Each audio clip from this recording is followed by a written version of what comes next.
الزعتر البري هو نبات مشهور من الفصيلة الشفوية، ويكثر بصفة عامة في دول حوض البحر الأبيض المتوسط، ويطلق عليه صفة مفرح الجبال لأنه يعطر الجبال برائحته الذكية، وله رائحة عطرية قوية وطعمه حار مر قليلا. للزعتر نوعان، بري ونوع آخر يزرع. الجزء الطبي المستعمل منه الفروع المزهرة والأوراق. طريقة تناوله: تغلى عروقه المزهرة وأوراقه مع الماء وتشرب كالشاي، وذلك بتناول مغلي العشبة بنسبة نصف ملعقة لكل كأس من الماء الساخن بدرجة الغليان مع ملعقة عسل. ويتناول المريض كأس 1 إلى 3 كاسات في اليوم الواحد لعدة أيام. وطبخه مع التين يفيد الربو وعسر النفس والسعال. وإذا أخذ مع الخل ازداد مفعوله في طرد الريح وإدرار البول والحيض وتنقية المعدة والكبد والصدر وتحسين اللون. أكدت الأبحاث العلمية فوائد الزعتر لعلاج الجهاز التنفسي. أهمية نبات الزعتر وفوائده الطبية في شفاء كثير من الأمراض، لا سيما ما يتعلق بالجهاز التنفسي مثل السعال الديكي والالتهابات الشعبية والربو. وفي هذه الحالة يعمل الزعتر على تليين المخاط الشعبي مما يسهل طرده للخارج، كما يهدئ الشعب الهوائية ويلطفها.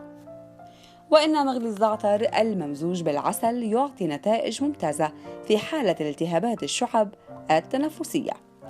تقوية الجهاز المناعي. احتواء نبات الزعتر على مواد شديدة تعمل على تقوية الجهاز المناعي لدى الإنسان يساعد على استخدامه بإضافة بعض المكونات الأخرى مثل غذاء الملكات وحبة البركة والزنجبيل، وكذلك إذا استخدم مع الثوم وحبة البركة والعسل. ويحتوي على بعض المواد شديدة الفاعلية من شأنها علاج بعض الأمراض، حيث يحتوي على مواد لها خاصية مسكنة للألم ومطهرة ومنشطة للدورة الدموية. وينشط الزعتر عامة كل الوظائف المضادة للتسمم، ويسهل إفراز العرق ويدر البول. والزعتر يحتوي على مواد راتنجية مقوية للعضلات وتمنع تصلب الشرايين، ويعمل على توسيع الشرايين وتقوية عضلات القلب، ويعالج التهابات المسالك البولية والمثانة، ويشفي من مرض المغص الكلوي، ويخفض الكوليسترول. فاتح للشهية. الزعتر يعمل على تنبيه المعدة وطرد الغازات ويمنع التخمرات، ويساعد على الهضم وامتصاص المواد الغذائية وطرد الفطريات من المعدة والأمعاء، إلى جانب أنه يزيد الشهية لتناول الطعام. فهو يحتوي على مادة الثيمول التي تعمل على قتل الميكروبات وتطرد الطفيليات من المعدة، إضافة إلى مادة الكارفكرول وهي مسكنة ومطهرة وطاردة للبلغم ومضادة للنزيف والإسهال. أضف إلى أن الزعتر ملطف للأغذية، وإذا وضع مع الخل لطف اللحوم وأكسبها طعما لذيذا، وهو طارد للديدان. فقد أثبتت التجارب العلمية أن زيت الزعتر يقتل الأميبيا المسببة للدوسنتاريا في فترة قصيرة، ويبيد جراثيم القولون، وهو يزيد في وزن الجسم لأنه يساعد على الهضم وامتصاص المواد الدهنية. ونحب أن نضيف أن الزعتر قد يسبب الإمساك، القبض أحيانا، فيفضل أخذه مع زيت الزيتون. مضاد للأكسدة. إن الزعتر يحتوي على مواد مضادة للأكسدة مما يمكن الاستفادة منه بإضافة زيت الزعتر إلى المواد الغذائية المعلبة مثل علب السمن ليمنع الأكسدة، بدلاً من إضافة مواد صناعية قد تضر بصحة الإنسان. منبه للذاكرة.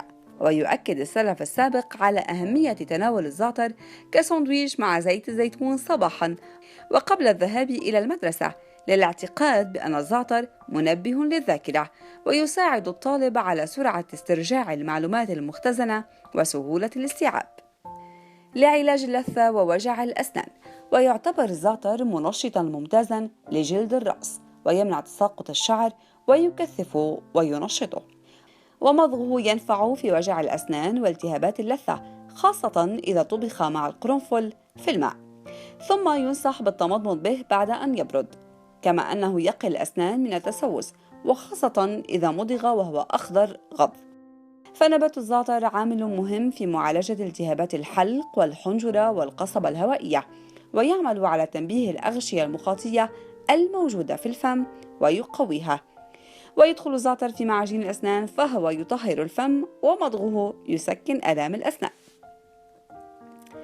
الاستعمال الخارجي: يوصى باستعمال الزعتر كلما دعت الحاجة إلى تنظيف وتطهير الجروح والقروح والمهبل في حال ظهور السيلان الأبيض.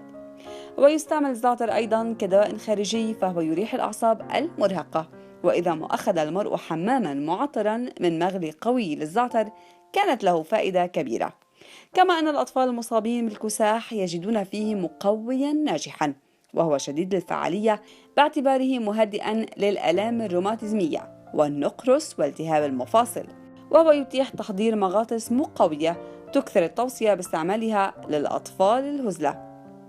وإضافة 50 جرام من الزعتر إلى 4 لترات من الماء والاغتسال بها يزيل التعب العام ويخفف آلام الروماتيزم والمفاصل وعرق النساء. وللجمال نصيبه من الزعتر، فهو منشط ممتاز لجلد الرأس، يمنع ويوقف تساقط الشعر ويكثفه وينشط نموه.